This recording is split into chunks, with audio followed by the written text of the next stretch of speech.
ഈ ലെഫ്റ്റ് അല്ലേ? അവിടെ ഇറങ്ങിയിട്ട് ലെഫ്റ്റ് ആണെന്ന് തോന്നുന്നു. ഏതാ? അവിടെ ഇറങ്ങിയിട്ട് അങ്ങോട്ട് ലെഫ്റ്റ്. അതെ അതെ, ഇത് നമ്മൾ സിറ്റി ഇത് വിഴിഞ്ഞ ഹാർബറാണ്. ഇത് നേരെ കാണുന്നത് ഹാർബർ. അതായത് ഉസ്താദ് ഹോട്ടൽ ഇങ്ങോട്ട് തന്നെ കൺട്രോൾ ചെയ്യണം. ബ്രേക്ക് കൺട്രോൾ ചെയ്യണേ.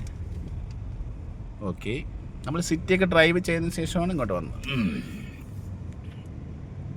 നോക്കി അവിടെ ആ ഹോട്ടൽ കണ്ടല്ലോ, എവിടെയാന്ന് വെച്ച് കഴിഞ്ഞാൽ ടയർ വെച്ച് എഴുതിയിരിക്കുന്ന ഹോട്ടൽ. അതാണ് ഞാൻ കുറെ ഹോട്ടൽ അടുപ്പിച്ചുണ്ട് ഇവിടെ.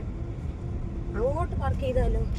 എവിടെയാന്ന് വെച്ചാൽ നിങ്ങളല്ലേ ഡ്രൈവ് ചെയ്യുന്നത്, അപ്പൊ എവിടെയാണ് പാർക്കിംഗ്? അല്ല, നമ്മളിപ്പോ പോകുന്ന അവിടെയാണ്. അപ്പൊ നമുക്ക് അവിടെ നമുക്ക് പാർക്ക് ചെയ്യാൻ സ്ഥലം കിട്ടത്തില്ലല്ലേ? അപ്പൊ നമ്മൾ എവിടെയാന്ന് വെച്ചാൽ ഒതുക്കി നിർത്താം. എങ്ങനെ? ഓക്കെ, ഇനി ഓക്കെ, ഇനി സ്റ്റിയറിംഗ്. Okay, very good. മതി. കാരണം ഇനി അവിടെ റോഡല്ലേ, കണ്ട ആ കാണുന്ന ഒരു റോഡാണ്. അപ്പോൾ അവിടെ പാർക്ക് ചെയ്യാൻ പറ്റില്ല. ഇനി വണ്ടിയിൽ നിന്ന് ഇറങ്ങി പോകുമ്പോൾ എന്തൊക്കെ ചെയ്യും? ഡ്രൈവിൽ തന്നെ കിടക്കണം. AC ഓഫ് ചെയ്യണം. അടുത്ത ഹാൻഡ് ബ്രേക്ക് ഇട്. ഓക്കെ, ഇത് എഞ്ചിൻ ഓഫ് ചെയ്യണം. ഓക്കെ, ശരി.